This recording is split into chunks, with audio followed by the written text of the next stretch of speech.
Hey guys, it's Christian, your Vancouver Realtor, and the topic for today's video is the ticking time bombs in Canada's housing market.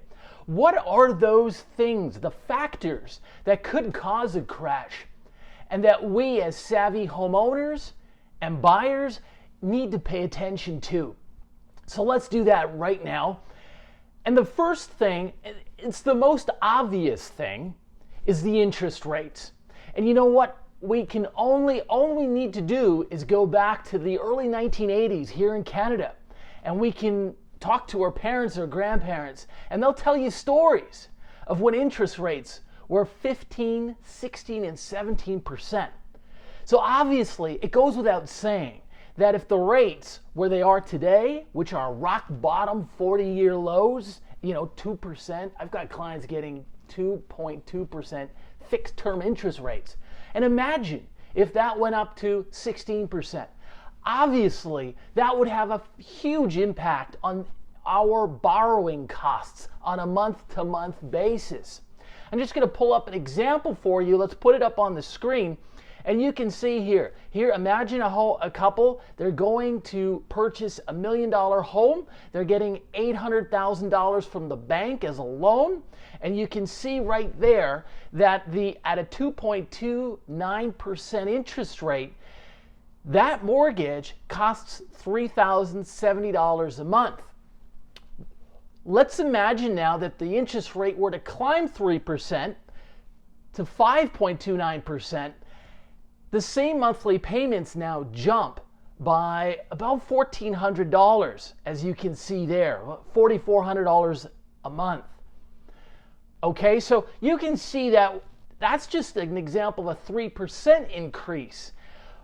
But if it increased by a lot more, of course, the carrying costs are expensive. Now, the government has put in a stress test, okay? So actually, as of June 1st this year, 2021, you have to be able to show that you can support a 5.25% mortgage anyway to get that rock bottom 2.29% mortgage rate. So in essence, what the government has done here is they've built in a buffer so that if rates were to go up 3%, the people who are buying at these low rates can still afford those higher ones too.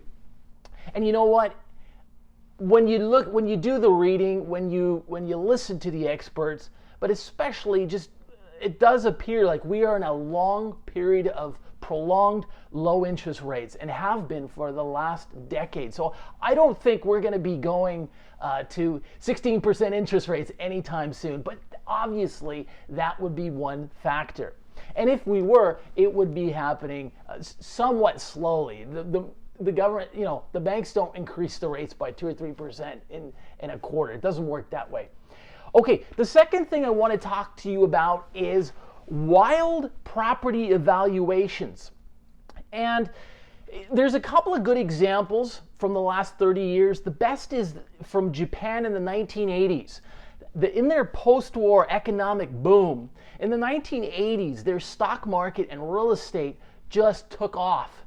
At one point, the market was so frothy in Japan, the real estate market, it was 350 times more expensive to buy a home in Tokyo than it was in Manhattan, New York. I mean, to put this in perspective, the Imperial Palace, where the Emperor of Japan lives, that little piece of land right there was valued at more than the entire state of California, which is ridiculous, right? So one thing you can do to get a sense of whether or not real estate values are too high here in Canada and in Vancouver and Toronto is compare it. Compare it to New York, to San Francisco, to Seattle.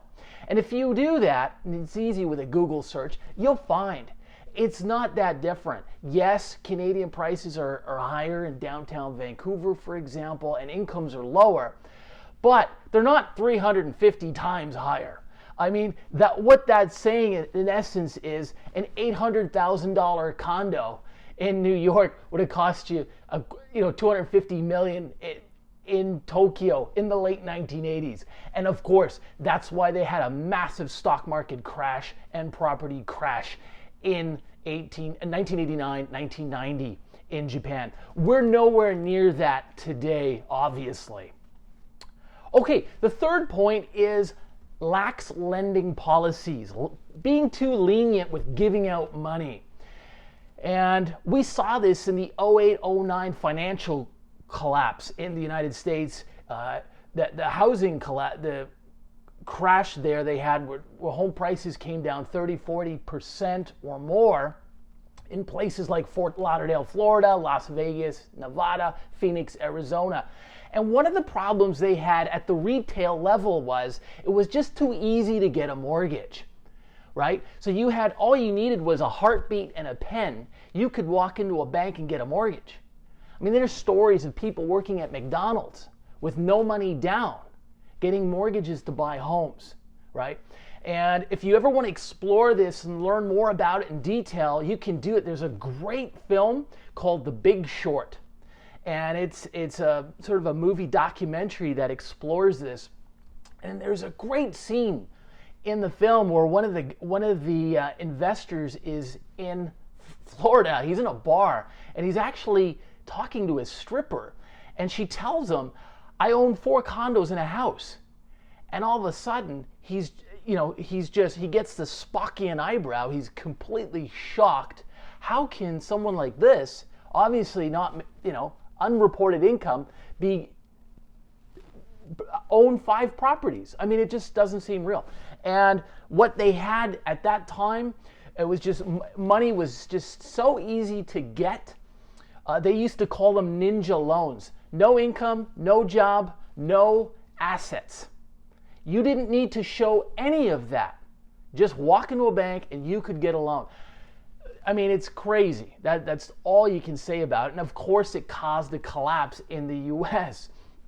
Now, in Canada, it's the opposite. Obviously, you know this, if you are looking at buying your second home, an investment property, you know the regulations are you've got to have 20% down.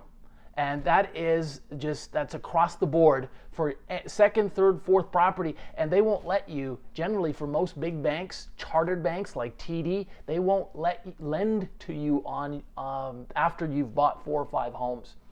So 20% down is the minimum. It's a lot stricter and a lot tougher to get a mortgage in Canada than it was in the United States prior to their financial collapse. So based on that, if we had a scorecard, I would say to you it's a lot harder at the retail level to get money here in Canada than it ever was in the United States 15, 20 years ago. Okay, moving along. The fourth factor here I would say is oversupply. And this is an issue in Canada, actually, and especially in BC and the lower mainland. This is an issue we have. We don't have oversupply. We have undersupply. We don't have enough homes going to market. And there's something interesting you can do. You can just look and read the business journals, and you'll learn that there's about 40 to 50,000 people moving to the lower mainland every year. But we're only building about 20 to 30,000 homes every year. So where's everybody going to live? So typically, it just seems to take a long time in Canada. It may be too much red tape, too much bureaucracy. I was talking to the vice president of a big developer here in Vancouver on the West Coast, and he said to me, Christian, it takes longer for us to get a tower approved and built in Vancouver than it took the United States to put a man on the moon. And it took them about 9 years. So if it takes that long to get supply on the market, you can imagine that there's just not enough available homes for people to move into. And if you got more people moving in than there are homes, rents go up, and so do prices. And this is typically a problem in the lower mainland. We seem to have more buyers and not enough listings for them to choose from. Okay, and the final one I want to touch on here is government intervention. Government intervention, good example, just rewind back to 2018, we had the stress test was instituted, and at that time the stress test was about 2% above whatever you were borrowing. So if you were getting a 2.5% interest on your mortgage, you needed to show the bank that you could comfortably support 4.5%. That's what that stress test was. It's just adding a 2% buffer. Now, what that did, of course, is it was like dropping an anvil on the market. It slowed everything down. I still remember that the first week of June 2018, and it just got really, really quiet. And that's when those rules came into effect, May, June of 2018, and it really, sales slowed down a lot. Prices were steady, and they kind of came off slowly for the next 12 months by about 10%. But the sales were definitely slow. And that kind of government intervention, it's very self-inflicted. Sometimes it's unnecessary, but it was a government's attempt at trying to stop demand, which is never a good idea. I mean, I think that just common sense suggests to you that if you want prices to be steady or down, you probably want to put more homes on the market, right? And if there's 100 homes to choose from instead of 15, obviously the sellers are going to have to get used to selling their homes for a lot less. So that's the final factor that we would look to see if there's a ticking time bomb in the market, if the government's going to intervene in some way. We also saw foreign buyers taxes in 2016 and 17, 15%, and then hiked to 20%.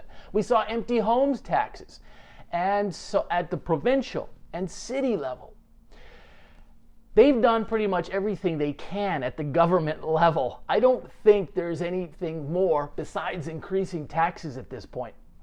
Although there are whispers out of Ottawa that at some point Ottawa will increase the capital gains tax. So for all you investors, just keep an eye on that. But I don't think we don't see anything coming right now. So those, I would say, would be the ticking time bombs. I think the interest rates would be the first one, although we do look like we're in a prolonged low interest rate era. That's the most significant. If you've enjoyed the stories, the content, subscribe. We love having you. Or leave a comment below, and we'd love to hear what you think as well. Guys, have a great day and a great weekend.